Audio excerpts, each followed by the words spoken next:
어렵습니까? 넘어가겠습니다. 역사 비평 방문론에 따른 해석. 드디어 이제 제가 여러분들과 함께 하면서 공부해야 될 내용이 역사 비평 방문론입니다. 묵시록 안에 있는 상징들은 그 당시 시대적 상황을 암시한다. 아까 얘기했던 붉은 악마라든가 무궁화 꽃이라든가 이런 거는 우리 조국의 우리나라의 어떤 시대적 배경을 지금 따서 지금 나온 편들이죠.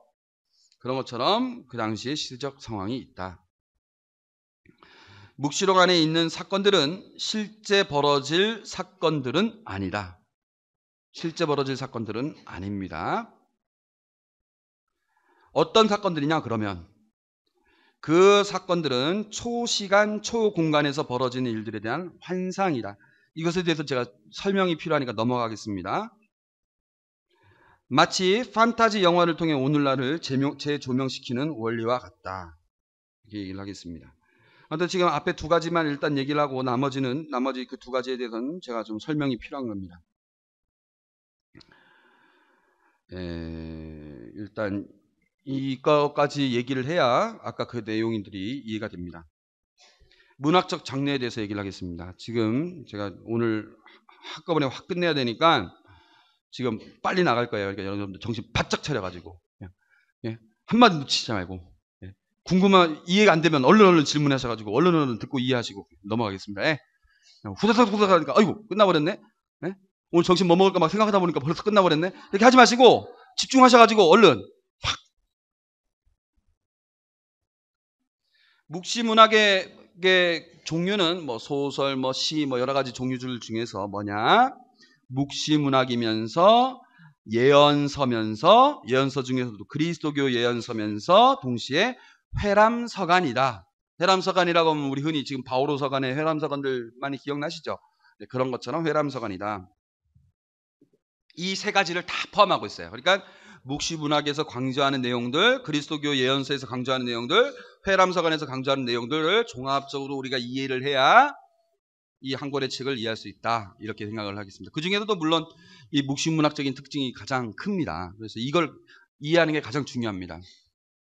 그래서 묵시문학에 대해서 먼저 보겠습니다. 요한묵시록은 묵시문학이다. 왜 묵시문학이냐? 1장 1절에 보면 요한 묵시록이라는 표현이 있습니다. 아포칼립시스 요한누, 영어로 아포칼립스 오브 존 이렇게 나와 있습니다. 묵시록이라는 뜻입니다. 오브 존 하면 요한의 그런 뜻이죠. 또 영어에서는 또 레벨레이션 요한 계시록이라고도 표현합니다. 둘 다 해석이 무방합니다만 우리는 주로 묵시록이라는 표현을 우리가 더 많이 쓰고 개신교에서는 계시록이라는 표현을 더 많이 씁니다.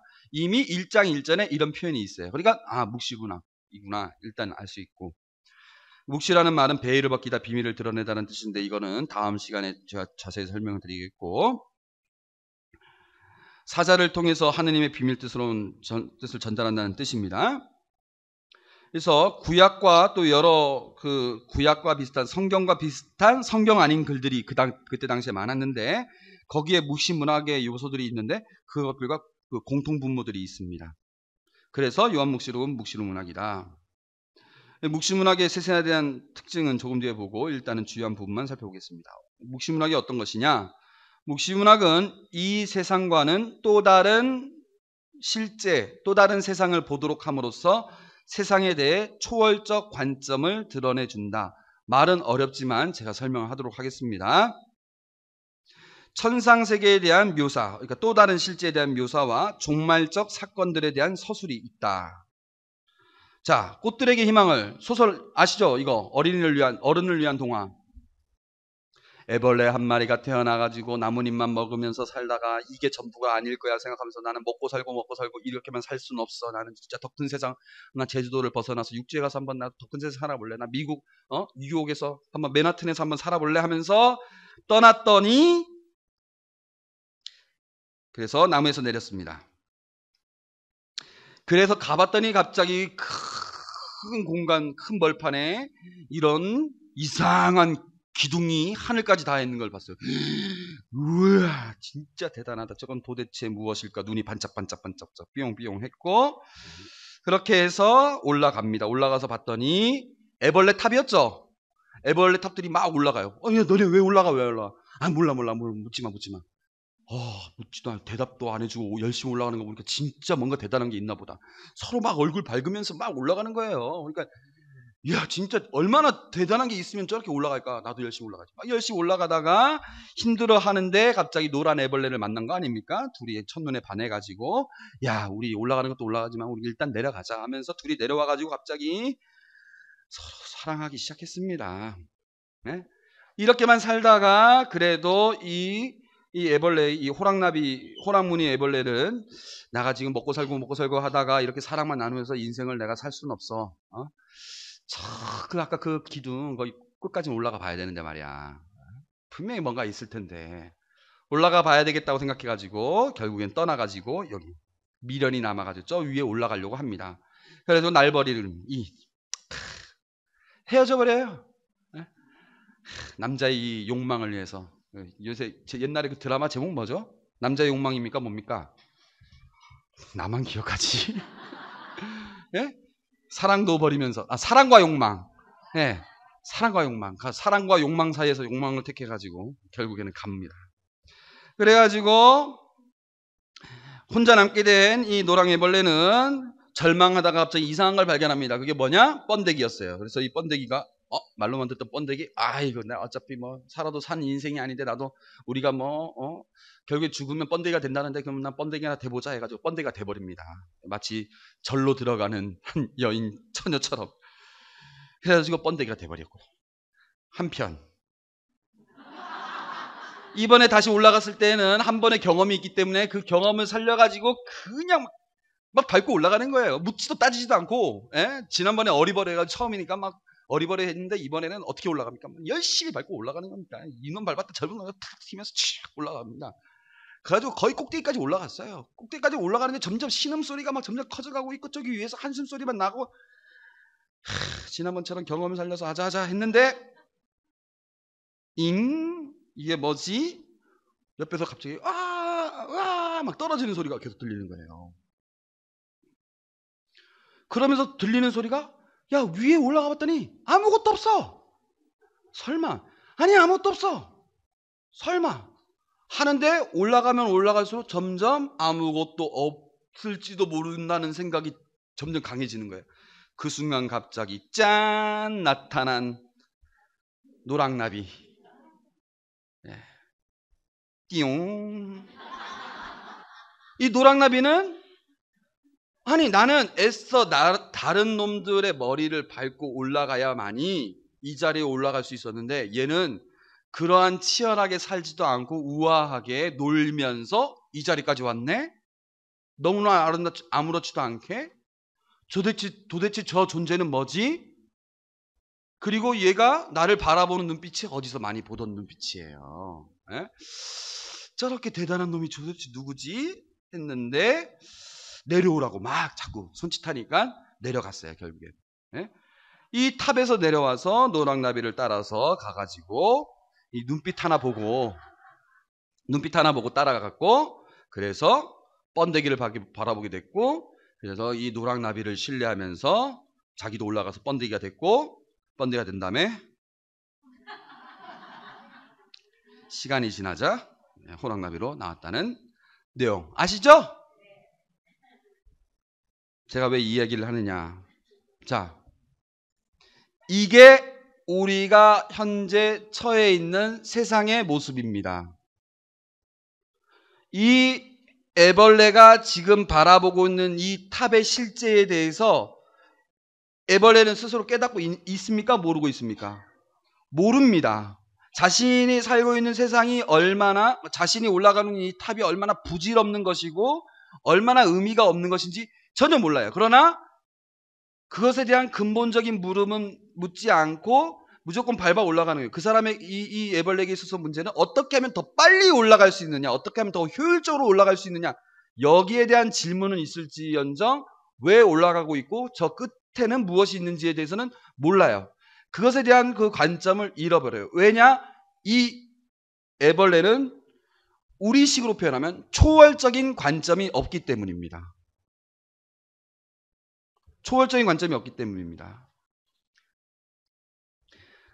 나비가 이 탑을 봤을 때에는 이 본질을 알까요, 모를까요?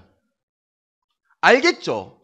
하늘을 훨훨 날아다니면서 저 위에는 정말 아무것도 없고 얘네들은 정말 서로 부질없이 서로 죽이고 있고 서로 싸우고 있고, 이제는 너가 진정한 세계를 만나려면은 여기서 내려와야 된다는 걸 알고 있죠. 얘가 바라보고 있는 이 탑의 본질과 얘가 바라보고 있는 이 탑의 본질이 같아요, 틀려요? 틀려요. 이 나비가 바라보고 있는 관점이 초월적 관점입니다. 이해되셨어요? 이 세상과는 또 다른 실제를 보도록 함으로써 세상에 대해 초월적 관점을 드러내준다. 그때 당시에 요한 묵시록을 썼던 당시에 행해졌던 여러 가지 시대의 그 모습들이 있을 거 아닙니까?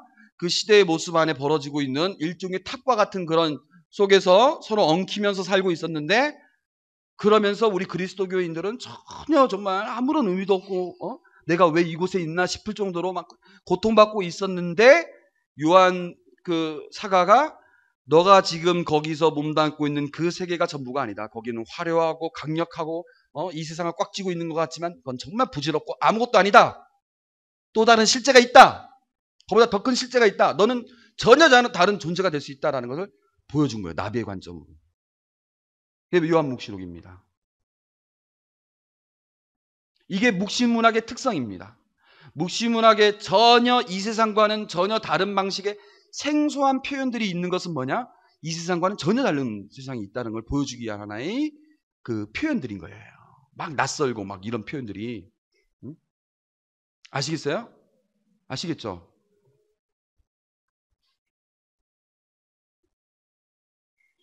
그래서 천상세계에 대한 묘사, 이 천상세계들을 그렇게 묘사하는 이유가 이 지상세계의 본질에 대해서, 이 지상세계의 본질에 대해서 우리가 확실하게 알 수 있도록, 그 통찰력을 키울 수 있도록 하기 위해서 천상세계의 실제들을 보여주는 겁니다. 중요한 표현들입니다. 이런 내용들은 제가 말씀드리는 거는 여러분들이 잘 아셔야 돼요. 그래서 예수님 말씀대로 너희는 썩어 없어지질 양식을 찾지 말고 썩지 않을 영원한 생명을 주는 양식을 찾아라 라는 것처럼 본질적인 것들, 초월적인 관점을 가져라. 이 묵시록의 첫 번째 관점입니다. 그 초월적인 관점을 갖고 이 세상을 살아가라는 얘기예요. 그런데 그 사건들은 아까 그대로 말 그대로 축자적인 자구적인 의미의 묘사가 아니라 상징적인 의미와 묘사를 써서 이렇게 그 표현들을 막 씁니다. 막 뭐 여섯 날개가 달린 막 천사라, 뭐 그 짐승이라든가 뭐 이런 여러 가지 표현들이 상징적인 의미들이 있습니다. 이 상징적인 이미지를 통해서 신학적인 메시지를 전하려고 합니다. 이거는 우리가 한 장 한 장 보면서 이것이 어떠한 상징적인 의미가 있는 것이고 그 메시지는 무엇인지를 제가 보도록 할 겁니다. 예를 잠깐만 들면, 저들은 어린 양의 피로 자기들의 긴 겉옷을 깨끗이 빨아 희게 하였다. 여러분, 저기 소 잡고 돼지 잡고 남은 그 피로 막 빨면 옷이 하양해집니까? 예? 빨개지겠죠? 이게 말이 됩니까 안 됩니까? 어린 양의 피로 자기들의 긴 겉옷을 깨끗이 빨아 희게 하였다. 말이 됩니까 안 됩니까? 안 돼요. 묵시록은 말이 안 되는 것들의 연속입니다. 그런데 이거는 그래도 쉬운 표현이죠. 예, 이건 그나마 쉬운 표현이에요. 희다라는 게 뭘 상징하는 겁니까? 순결과 영광 이런 거 상징하는 거 아닙니까? 예? 어린 양의 피는 뭡니까? 그리스도의 희생, 겉옷을 어린 양의 피로 받았다는 건 뭡니까? 나의 신분이 그리스도의 그 믿음 안에서 그 희생적인 그것 안으로 내 신분이, 겉옷이라는 건 자신의 신분을 말하는 거거든요. 내 모든 삶의 영역을 그리스도적인 방식으로 살아갈 때 내 자신이 영광스럽게 되고 내 자신이 순결하게 된다는 하나의 표현인 것이죠. 예? 한평생 그렇게 사는 사람들의 이야기인 것이죠. 상징적인 의미가 있는 겁니다. 그리고 그런 의미들을 이런 식으로 표현하는 거예요. 대바빌론이 큰 도성이 세 조각 나고 모든 민족들의 고을이 무너졌습니다. 하나님께서는 대바빌론을 잊지 않으시고 당신의 경연한 진노의 술잔을 마시게 하였습니다. 대바빌론이 이제 지진이 일어났다는 거죠. 세 조각 났다는 거는 지진이 일어났다는 거. 그럼 바빌론은 묵시록에서 지진으로 망했구나. 이 첫 번째죠. 두 번째, 내가 본 열불과 그 짐승은 탕녀를 미워할 것이다. 그 탕녀는 아까 제가 다 바빌론이라고 얘기했어요. 근데 이 바빌론이 타고 다니는 짐승이 있어요. 사실은 바빌론의 전사인데, 바빌론의 대표 전사가 이 짐승인데, 오히려 이 짐승이 이 창녀를 미워하는 날이 올 것이다. 그리하여 그 여자에게서 모든 것을 빼앗아 알몸이 되게 하고 그 여자의 살을 먹고 나머지는 불에 태워버릴 것이다. 마치 뭡니까? 그 창녀촌에 가면은 그 포주 있죠, 포주. 그토록 그 창녀들을 그 신변 보호하는 것 같다니 어느 날 갑자기 배신 때려가지고 그 창녀를 그냥 모든 걸 다 뺏어 먹어버리고 뭐 이런 것처럼 이 짐승이 이 창녀를 그렇게 이렇게 승승장구하는 이런 호위무사처럼 하더니 어느 날 갑자기 모든 것을 빼앗아 버리고 그 여자의 살까지 먹고 나머지는 불에 태워버릴 거다. 여기서는 바빌론이 어떻게 망한 거예요? 지금 불에 태워서 망해진 거예요. 아까는 지진으로 망했다고 했는데 이제는 또 불에 태워서 망했다고 해요. 똑같은 바빌론인데 뭐 언제 망한 거야? 이건 도대체 어떻게 망한 거야? 하루 사이에 여러 재앙이 흑사병과 슬픔과 굶주림이 그 여자에게 닥칠 것이며 마침내 그 여자는 불에 타버릴 것이다. 이게 또 불에 타는다는 얘기가 나오는 거죠. 그러니까 이런 내용들을 보면 바빌론이 도대체 어떠한 방식으로 탔는지, 어떠한 방식으로 멸망이 됐는지 전혀 이거 그림이 안 그려지잖아요. 사실상 다 상징적인 표현들이죠. 문학적인 차원에선 이러한 이미지들이 서로 매우 조화스럽지 못하지만 구약이나 당시 신화의 이미지에서 오는 표현을 통해 바빌론이나 그것의 멸망이 주는 의미가 무엇인지를 깨닫게 한다. 그래서 구약적인 배경, 그때 당시 시대에서 쓰여지는 신화적인 배경들을 통해서 봤을 때 지진이라는 것은 하느님의 거룩한 현현을 상징하는 거예요. 지진은 하느님의 거룩한 현현을 상징하는 겁니다. 예? 갑자기 예수님께서 돌아가실 때 지진이 일어나죠. 하느님께서 그 순간 나타나셨다는 뜻입니다. 예? 그러니까 지진은 하느님의 거룩한 표현. 바빌론의 죽음은 하느님께서 거룩하게 드러나심을 표현하는 것이다. 예?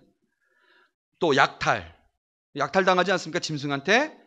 악은 하느님에 의해서 멸망되는 것이 아니라 결국엔 누가 멸망시킨 거예요? 바빌론 멸망시킨 거는 하느님입니까? 직접적으로? 짐승이 미워해서 죽인 거죠. 악은 스스로 악을 죽인다. 악은 자멸하게 되어 있다. 악은 서로 모순되기 때문에 자멸하게 되어 있다. 그러한 악의 특성을, 그러니까 바빌론은 멸망을 당할 것인데 그 멸망은 하느님의 드러나심으로 일어나는 것이지만 악이 스스로 부조화 속에서 자멸하는 모습인 것이다. 불이라는 것은 성령을 상징하는 것이기도 하고 신적인 심판을 상징하고, 나는 세상에 불을 지르러 왔다 뭐 이런 이런 신적인 심판. 그래서 그러나 악은 스스로 자멸하지만 그 안에는 하나님의 섭리가 있다는 것이다. 이러한 신학적인 메시지를 담기 때문에 이렇게 상징적으로 표현한 것이다. 하나의 예입니다. 자, 여기서 무너졌다 대바빌론이 자기의 남작한 불륜의 술을 모든 민족들에게 마시게 한 바빌론이. 14장 8절에서 바빌론이 무너졌죠. 예? 단순 과거형. 16장 9절, 19절. 아까 그 표현입니다. 무너졌습니다. 여기도 단순 과거형. 무너졌고 또 무너졌고. 근데 17장 16절. 미워할 것이다. 불에 타버릴 것이다. 아직 무너진 겁니까? 아닌 겁니까? 안 무너졌죠? 여기서는. 14장에서 무너졌는데 17장에서 안 무너져. 이미 무너진 게 아직 안 무너진 거예요. 18장에서는 무너졌다 대바빌론이. 근데 18장 8절에서는 닥칠 것이고 타버릴 것이다. 안 무너진 거예요. 무너졌다가 무너질 것이다. 무너졌다고 했다고 무너질 것이다 했다가 또 무너졌다가 했다고 또 무너질 것이다 했다가 시제가 파괴된 겁니다. 이상하죠? 이렇게 시대가 파괴됐어요. 이게 묵시록의 초시간적인 차원입니다. 종말론적 관점입니다. 무너진 건데 안 무너졌고, 안 무너졌는데 무너졌고. 그래서 종말적이라는 표현은 곧 초시간성을 말하는 것입니다. 초시간성. 자, 예를 들어서 보겠습니다. 하느님입니다. 영원하신 하느님입니다. 자, 2000년 5월 20일, 2001년 5월 20일, 2002년 5월 20일, 2012년 5월 20일, 2015년 5월 22일. 제가 지난 학기 강의 때 썼던 거니까 5월 22일을 현재로 그때 삼았습니다. 5월 22일 날 강의했기 때문에 이때는 우리한테 현재죠.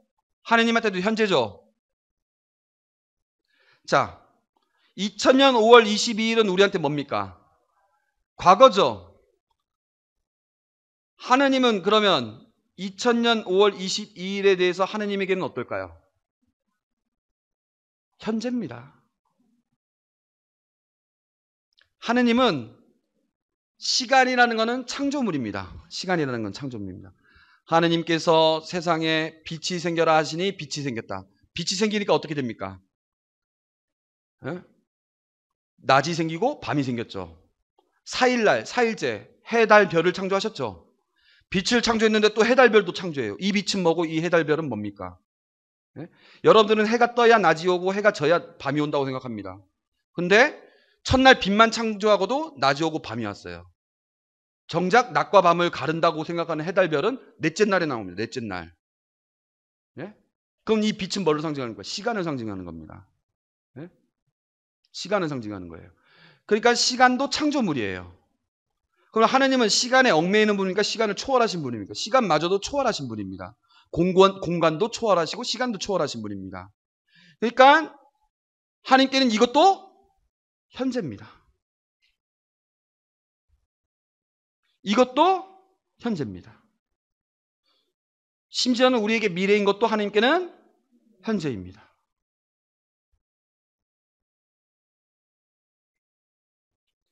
하느님께는 천년도 지나간 하루와 같습니다. 늘 항상 현재입니다. 하느님께는. 그러면 무엇만이 남는 겁니까? 무엇만이 남는 겁니까? 그러니까 사람이 잘 살 때도 있고 못 살 때도 있고 믿음이 있을 때도 있고 믿음이 없을 때도 있고 뭐 이럴 때도 있겠지만은 그러니까 사람이 착할 때도 있고 악할 때도 있고 뭐 할 때도 있고 이럴 때도 있고 세월의 흐름에 따라서 이럴 거 아닙니까? 부부도 사이가 좋을 때도 있고 나쁠 때도 있고 세월의 흐름에 따라서 그럴 거 아닙니까? 그럼 우리는 뭐라고 얘기합니까? 과거에는 좋았지만 현재는 안 좋아.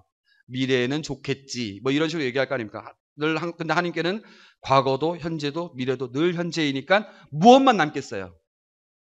그러니까 그 사람이 잘 사는 것과 못 사는 것 중에서 그 사람이 사이가 좋았던 것과 안 좋은 것 중에서 그 사람이 믿음이 있었던 것과 없었던 것 중에서 무엇만이 남겠습니까? 좋은 것만? 아니에요. 본질적인 것만 남아요. 하느님의 현재에 있어서는. 안 그러겠습니까? 좋든 싫든 사이가 좋았든 나빴든 행복했든 불행했든 그 사람의 본질적인 것만 그분의 현재에는 남아있는 거예요. 예? 초시간이니까. 아까 그 노랑나비의 눈에는 그 탑이 현재는 그 탑이 거대하게 있겠지만 노랑나비의 눈에는 뭐가 보이겠습니까? 그 탑이 분명히 무너질 게 보이는 거죠. 노랑나비는 물론 초시간적인 위치는 안 되는 존재지만도 그 본질을 꿰뚫고 있는 노랑나비의 눈에는 이것은 언젠간 반드시 무너질 것이다에 대한 확신이 있기 때문에 지금 이 순간에도 이것은 의미가 없다라는 생각이 확실히 들죠. 그러니까 묵시록에 벌어지고 있는 여러 가지 사건들은 먼 미래에 일어날 사건 이런 게 아니라 바로 지금 현재 본질적인 모습들을 드러내는 사건이다. 이렇게 말씀드릴 수 있겠습니다. 이건 상당히 어려운 내용입니다. 어려운 내용이지만 그냥 대충 이렇다는 것에 대해서만 아시면 좋겠어요. 예? 그 노랑나비의 관점만을 의식하면서 생각하시면 되겠습니다. 대충은 이해하셨죠? 자, 여러분들 우리 할아버지가 2012년 5월 22일 날 돌아가셨어요. 예? 2000년 5월 20일, 2001년 5월 20일, 2002년 5월 22일 날 이때는 내가 할아버지한테 불효를 했고 이때는 할아버지한테 효도를 했고 이때는 할아버지한테 효도를 했고 간병을 했고 2015년 5월 22일까지 연미사를 늘 바쳤다. 그러면 하느님께서 이제 한 2015년 5월 22일이면 한 만 3년 내가 기도했으니까 이젤랑 한 3년 정도 지냈으니까 3년 정도 연옥에 있다가 이제 한나라에 가셨겠지. 우리가 이렇게 시간적으로 우리는 계산할지 모르겠지만 하느님께는 이 모든 것을 종합한 할아버지에 대한 나의 본질적인 태도 전체를 본다는 거예요. 나의 과거, 현재, 미래를 다 포함해서 그걸 보시고 이미 하늘나라에 있겠지만 그거는 내 모든 본질을 반영한 거예요. 그러니까 내가 이만큼 기도했다가 중요한 게 아니라 내 본질적인 모습. 이게 종말론적인 관점입니다. 오늘 제가 지금 금방 말씀드렸던 이 묵시문학의 특성 중에서 말했던 또 다른 실제와 종말론적인 관점, 이 두 가지. 묵시문학의 첫 번째 특징이 또 다른 실제를 보여주고 종말론적인 사건들을 말해준다. 이렇게 얘기했는데 이 두 가지에 대해서 또 다른 실제를 보여줌으로써 지금의 실제를 파악하게 한다는 이 내용과 종말론적인 관점을 준다. 결국엔 같은 말이거든요. 이게 결국엔 이 세상의 본질을 파악하게 하고 우리의 본질을 파악하게 한다는 얘기니까 이 말만 여러분들이 오늘 소화를 어느 정도 하셨으면 여러분들은 그냥 건진 겁니다. 그냥 건진 거예요. 오늘 강의 완전 건진 겁니다. 근데 뭐 첫 술에 소화가 되겠습니까? 앞으로 그냥 저도 뭐 이거 뭐 공부하면서 제 스스로 많이 묵상하고 공부하고 하다 보니까 이게 이런 말을 말하는구나 라는 것에 대해서 이렇게 나름대로 깨달았지만 여러분들도 많이 묵상하시고 다른 교재들을 통해서 이 종말이라는 말이 어떤 말인지 자꾸 생각하시면 좋겠습니다. 그래서 묵시록 4장에서부터 22장의 사건은 하나님께는 항상 현재이다. 하나님께 현재인 것은 뭐냐? 하나님께는 가장 본질적인 것들. 그걸 보여준다 이거예요.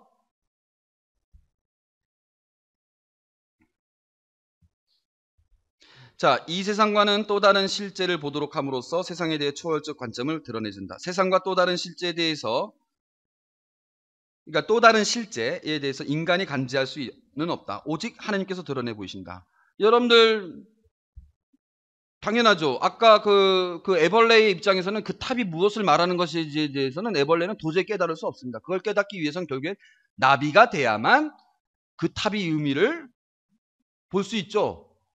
마찬가지로 이 세상에 대한 관점은 하느님만이 이 본질적인 것을 아시고 드러낼 수 있는 거죠. 우리는 다 모릅니다. 여러분들 아기 낳을 때 심정은 언제 합니까? 아기 낳아야 알죠. 군인들의 고충에 대해서는 언제 합니까? 군인이 돼봐야 알죠. 하나님께서 보시는 이 세상에 대해서는 어떻게 할 수 있을까요? 하나님 돼봐야 합니다. 근데 우리 하나님입니까? 우리가? 아니죠. 근데 하나님은 우리에게 그걸 알 수 있는 방법을 만들어 주셨다는 거예요. 뭘 통해서? 바로 베일을 벗기는 방식으로.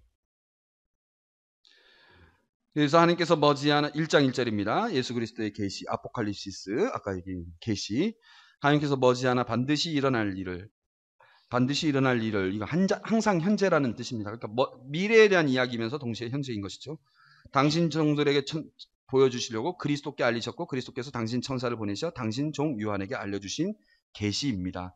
하느님만이 보고 있는 그 관점을 예수 그리스도를 통해서 우리에게 알려주셨다. 그래서 하나님께서 그리스도를 통해서 천사, 종 요한, 하나님의 종들을 이런 단계를 통해서 베일을 벗겨줬다. 베일을 벗겨줬다. 그러니까 병아리가 달걀 껍질 안에만 있을 때에 있었던 그 세상에서 옆에서 누군가가 톡톡톡톡톡톡톡톡 쳤어요. 그게 누구냐? 예수 그리스도께서 톡톡톡톡톡톡톡 쳤어요. 그리고 우리가 그거를 믿음으로 응답을 딱 해가지고 베일을 딱 벗겼더니 또 다른 세상을 만날 수 있었어요. 이게 베일을 벗긴 묵시 아포칼립시스라는 뜻입니다. 레벨레이션. 레벨레이션 하면 벨이라는 VEL이 이제 베일입니다. 베일을 벗기다는 뜻이죠. 그래서 베일을 벗기는 것.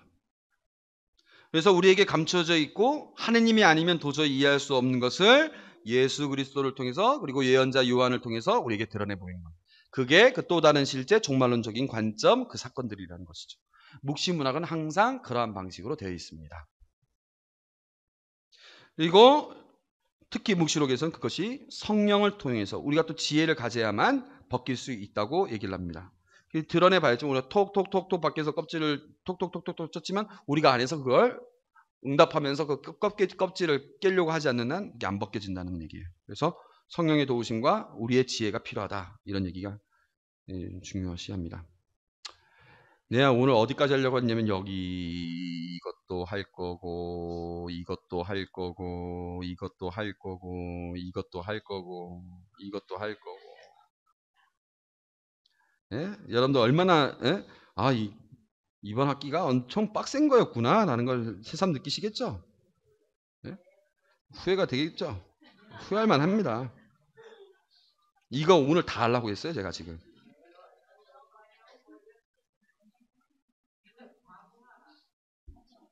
예? 과부하 걸린다고요? 여러분, 전 지금 가다리 찢어지고 있습니다.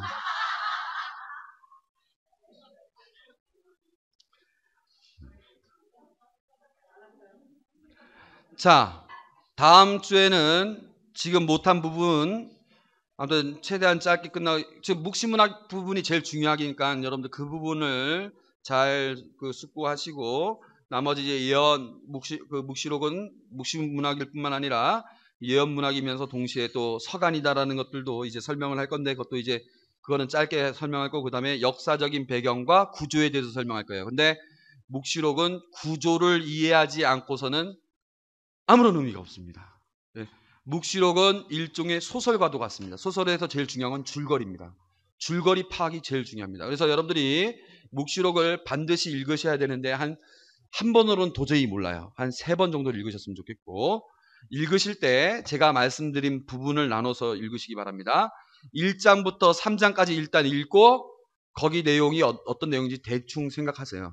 그 다음에 끊어요. 1장부터 3장은 아예 잊어버려도 좋아요. 그 다음부터 4장부터 22장까지가 쭉 하나의 내용으로 줄거리가 그때부터 펼쳐지거든요. 마치 변사가 영화 시작하기 전에 막 얘기한 다음에 자 드디어 보여주겠습니다. 개봉 박수 하면서 딱 이렇게 영화 그 장막을 걷고 쫙 보여주죠. 1장부터 3장까지는 변사가 분위기 잡는 거고 드디어 베일을 벗기는 거는 4장부터 시작됩니다. 그때서야 요한이 갑자기 하늘이 열리는 것을 보고 그 위로 올라가가지고 베일이 벗긴 걸 딱 보기 시작하거든요. 4장부터 22장까지 하나의 줄거리로 보셔야 되는데 그때부터 영화 감상이 들어가는 거예요. 영화의 줄거리를 파악하셔야 되는데 4장, 5장 그게 하나의 단락이고 그때 이제 하느님께서 나타나셨고 사람들이 하느님을 찬송하고 막 이런 천상전례가 벌어지고 그 다음에 두루마기가 있는데 이 두루마기 이 봉인된 두루마기를 펼 사람이 없어가지고 울고 있는데 어린 양이 나타납니다. 어린 양이 나타나가지고 이걸 펼 만한 이 봉투 아무나 못 뜯지 않습니까? 여러분들 세금기가선서 한재호 이름 나왔는데 여러분 뜯을 수 있어요? 저만 뜯을 수 있는 거죠. 예. 그 편지 겉봉을 뜯으려면 그거 뜯을 만한 자격이 있는 사람이어야 되는데 어린 양만이 그 봉인된 것을 뜯을 수 있었고 그래서 사람들이 와 잘됐다 나타났네 드디어 하면서 좋아한 게 5장까지. 그 다음에 4장 5장 넘어가지고 6장 7장 8장 1절까지 그걸 7개로 그 두루마리가 7개로 봉인이 되어 있어요. 7개로. 예? 인장이 탁탁탁탁 7개로 봉인돼. 하나 다 뜯습니다. 뜯어지면서 벌어지는 사건까지가 8장 1절. 8장 2절부터 그게 다 뜯어지자 갑자기 나팔들이 빰빰빰빰빰빰빰 7번 나팔이 울립니다. 7번 나팔이 울려요. 7번 나팔이 울린 게 8장 2절부터 11장까지. 예? 나팔이 울리는 게 8장 1, 그러니까 7번에, 그러니까 그 두루마리를 딱 펼쳤더니 이 두루마리 펼친 게 뭡니까? 하나님의 뜻이 이러하다라는 것에 대한 이야기겠죠?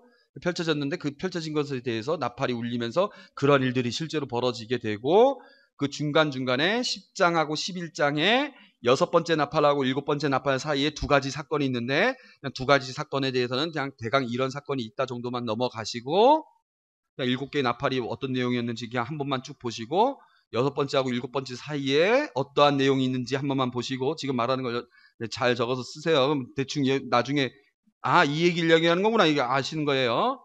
그 다음에 거기까지 딱 했을 때 그 7개의 나팔을 불면서 하나님께서 심판을 하시거든요. 네? 그동안 우상 숭배했던 놈들, 뭐 이런 저런 놈들 막 순교를 했던 이 사람들에 대해서 막 괴롭혔던 사람들에 대해서 하나님께서 심판을 하셨는데 심판하신 이유는 뭐냐? 너네 좀 정신 좀 차려라. 이놈의 새끼들 해가지고 그냥 이놈의 새끼들.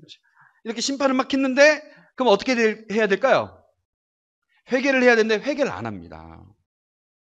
회개를 안 합니다. 아무튼 7번째 나팔까지 불고 회개를 안 했을 뿐만 아니라 이제 2라운드가 벌어져요. 그래서 12장부터 2라운드가 벌어지는데 이번에는 결투가 뭘로 붙느냐? 이번에는 하나님께서 7개의 대접을 천사들을 시켜가지고 막 붙는 게 나옵니다. 그게 어디에 나오냐? 16장에 나옵니다. 그러면 12장부터 15장까지는 뭐냐?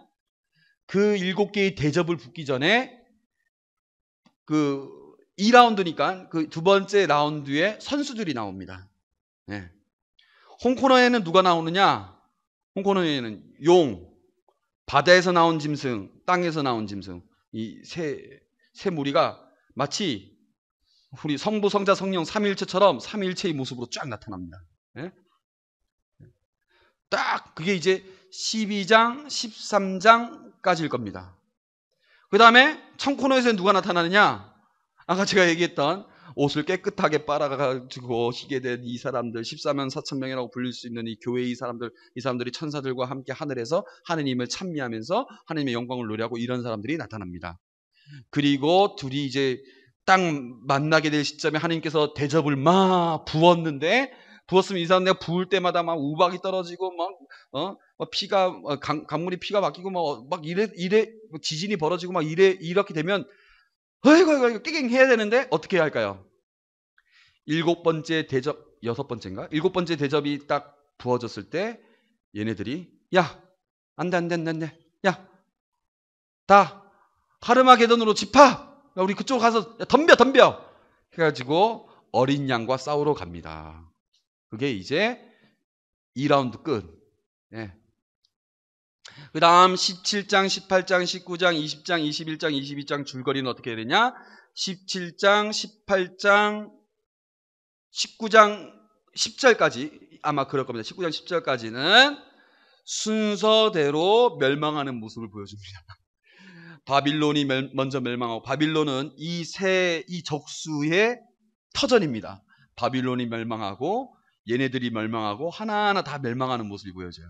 그 다음에 이제 20장부터는 바빌론이 멸망하니까 오히려 여기서는 우리들의 터전인 믿는 이들의 터전인 예루살렘이 등극하고 그 다음에 이게 발전되는 모습이 이제 20장부터 쭉쭉쭉 나옵니다. 그래서 중간에 이제 천년왕국이라는 게 간단하게 있는데 그것도 중간 에피소드니까 그냥 그게 있다 정도만 아시고 그리고 이제 또 이제 그 20장 넘어서는 20장 몇 절부터인지 기억 안 나는데 아무튼 거기서부터는 이제 새도 예루살렘이 나타나는 겁니다. 전체적인 줄거리는 아셨죠? 제가 지금 말씀드린 이 내용을 바탕으로 여러분들 읽으면서 확인을 하시는 거예요. 아 이런 내용 말하는구나 이런 내용을 말하는구나 이런 내용 말하는구나. 그래야 여러분들이 구조가 이해될 겁니다. 질문 있습니까?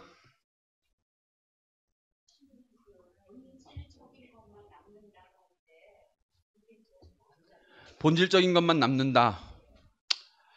본질적인 것만 남는다를 어떻게 이해할 수 있을까요? 자, 여러분이 난 자식 있죠? 난 자식이 늘 효도하던가요? 여러분이 난 자식이 늘 예쁘던가요? 그런데 여러분들은 자식들을 사랑합니까? 안 사랑합니까? 잘못을 해도 실수를 해도 미워보일 때가 있어도 말을 안 들을 때가 있어도 본질적으로 예뻐 보이는 거예요. 본질적으로 사랑스러운 거예요. 본질적으로 살아있는 것만으로도 건강한 것만으로도 효도인 거예요. 이게 본질이에요. 잘할 때도 있고 못할 때도 있고 이럴 때도 있고 저럴 때도 있지만 본질적으로 내가 자식에 대해서 갖고 있는 모습은 그런 마음이에요. 예. 이게 하느님은 우리 자신에 대해서 본질적으로 바라보시는 마음도 그런 것이고 이 세상을 살아가는 우리의 모습을 보면서도 본질적으로 나는 너희들을 이러든 저러든 사랑하고 있고 너희들이 이 사랑을 받아들이기 위해서는 이 세상의 본질은 이러한 것이기 때문에 이 세상의 본질에 대해서는 그 정도로만 하고 더 큰 것을 바라봐라 이런 내용인 것이죠. 예? 이게 본질이 그러니까 모든 것은 다 본질이 있습니다. 그 본질적인 관점이라는 게 그런 내용입니다. 예, 또